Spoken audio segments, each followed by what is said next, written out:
Has forgotten more about hockey and more about just he's forgotten more about hockey. Let's just leave it that way. Then all of us combined, ladies and gentlemen, KTRS and Fox Sports Midwest hockey analyst. Good morning, Andy Strickland. How are you guys? Good morning. This is my favorite morning of the year. Oh. It's opening day.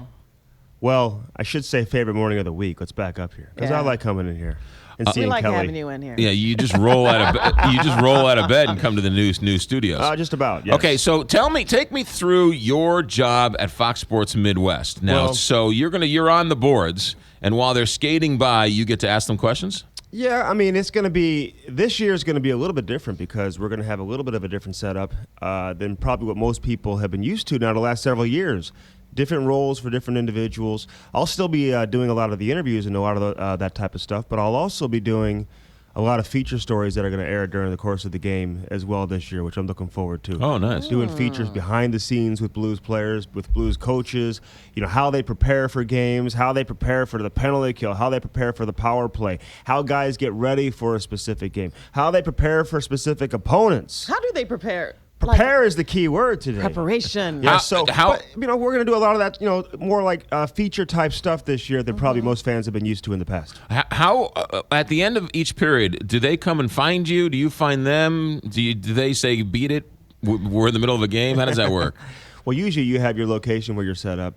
PR, grabs the player for you. You do the interview, and they kind of know the drill by now. Most of these guys have been in the NHL now for a few years. They know Right. what to expect. Right. Yeah. Just please don't ask the questions, how do you feel? Yeah. Right? You just scored the goal at the end of the period. How do you feel? He wouldn't do Yeah. that. Right? I hate those sideline reports. How do you feel? You've just hit the game-winning home run. How do you feel? I will say this about sideline reporting, is that it looks so easy on television. It's tough, though, isn't it? And, especially when you're working for a home broadcast.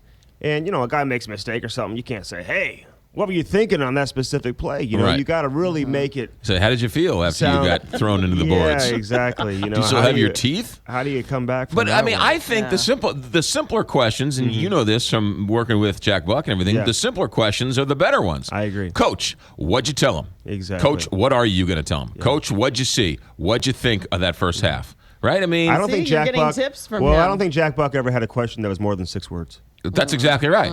I mean, he would just be like, "How do you feel?" Right. No, he wouldn't say, how do you feel? He would say, he would say, tell me about your family. Yeah. But what are you going to tell him? Coach, what'd you think about that first half? Right. That's all the fan wants to know. Yeah. I love these guys. Well, you've scored on 1.2 point power plays in the last 7 days. Well, what did you think about that? You Now, don't have time. there is the thought process, though, that maybe the fans don't really care to see some of these interviews also. And maybe we go away from these a little bit compared to what we've done in the past. These walk-off interviews after periods, after the first and second period, the guy's dripping sweat. He doesn't want to do the interview. He's really not giving you anything of any substance. But right? I blame the sideline reporter for that Yeah, because yeah. the sideline reporter is trying to show you how smart you are. Yeah. Right? So just say, hey, Coach, what are you going to tell him going into halftime?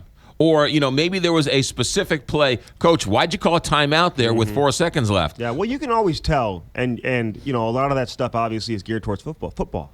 But we see those coaches, those walk-off interviews at halftime. You can always tell which sideline reporter, A, knows what he or she are doing, most likely she nowadays, who are Right. doing the sidelines in football, but also who's been paying attention to the game. Right. But Yeah. a lot of times now, when you have a lot of these reporters, I mean, they're being fed the questions from the producer.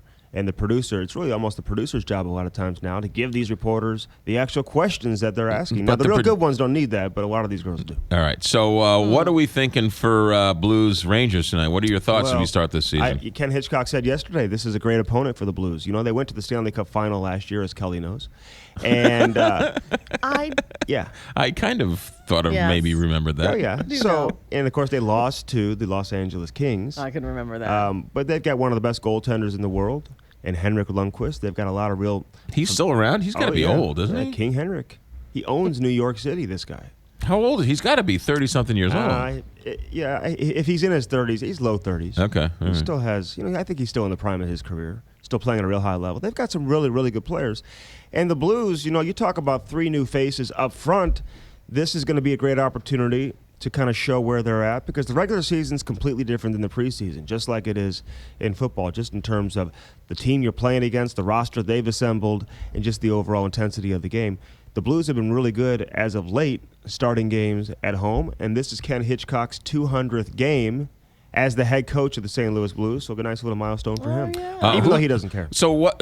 Everyone wants to know the goalies. So there's new goalies coming up, who is the reason why they got rid of their old great goalie. Yeah. So what do we know about this guy? Well, he's not going to play tonight. Brian Elliott's the starter to begin the season, and then it's going to be open competition. Whoever plays better is going to have the opportunity to carry the ball and be the guy. But Jake Allen is a guy who's got a lot of potential. They believe he's got number one goaltending potential. He's dominated at every level he's been at, from the junior level to last year playing in the American Hockey League. You know, he's only played a couple years pro. First year he was an all-star. Last year he was named the top goaltender in the AHL, which is the equivalent of AAA baseball, you know, so it's the highest level of pro hockey outside of the National Hockey League. So they believe he's got that potential. Plus, we saw him a couple years ago when he had a chance to come up to St. Louis and play some games, and I thought he saved the season 2 years ago with his performance. He was unbelievable. Barrett Jackman's still around? He is still around. I love that. He's my favorite Blue. He's your favorite one. He is, because you know he's just the quiet, silent type. Yeah. Right. He just does his job. Workman does his job. He's kind of quiet. Yep. Been in St. Louis forever now. He has been longest tenured professional athlete in St. Louis of all the sports. You know, I'm sure there's somebody on the Rams who's coming close. Probably not. But then again, you know, you think about all these guys that have come and gone. He's been able to stick around and stay. He's going to have a little bit of a different role this year. You know, he'll be playing with Jordan Leopold on the third pair. He'll still kill penalties and whatnot, but probably won't see as much ice time as he's used to seeing. But again, he's getting a little older. It's going to be interesting tonight because this is the home opener.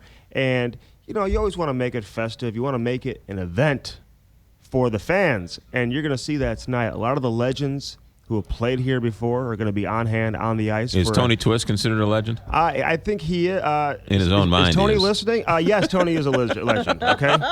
Yes, you are a legend, Tony. But if so, you're going to see some of these legends on the ice prior to the game, and it's a cool little ceremony what they have set up. They'll all be kind of wearing the same color jackets, stuff like that. All right, That's always and cool the to new see. uniforms. The new uniforms on display. The new sweaters, if you will. There you go. Even though I didn't really notice That's a hockey term. any real change. You didn't learn that in Omaha, I can tell you that. But Hey, they got the racers. they got the racers, and UNO. they've got a really good junior program too. The Yeah. Lancers. The Lancers and the Mavericks, the UNO Mavericks. There you go. Let's Yeah, see that? little Omaha talk. I'm hip to be square. Omaha. Andy Strickland, ladies and gentlemen. When is Hockey Sense? Hockey Sense is next Tuesday. Did you hear our 2-hour preview this past Tuesday? Yes, You did. all 2 hours of it. Yeah, the whole thing. I didn't hear Jamal Mayers talk about nurses for newborns, though. Well, I'm sure. But I bet he was dressed really nicely. He probably.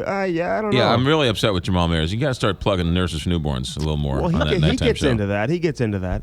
But we'll be back next Tuesday. You know, a lot of times it's going to shuffle around. It's going to be Tuesday because he's traveling on Wednesday. So we Right. look forward to that. But Obie Clark's, Yes, sir. usually in the evenings, 7 Tuesday or o'clock. Wednesday, depending on what's going on. 7 o'clock, be there next Tuesday. Andy Strickland, host of Hockey Sense, here with Jamal Mayers on KTRS. Also, the board guy, right? The board reporter. You can just call me the reporter. The reporter. Yes. The reporter. The reporter. Reporter. For Fox Sports Midwest, Andy / Strickland. feature host. What's your prediction on the Cardinals?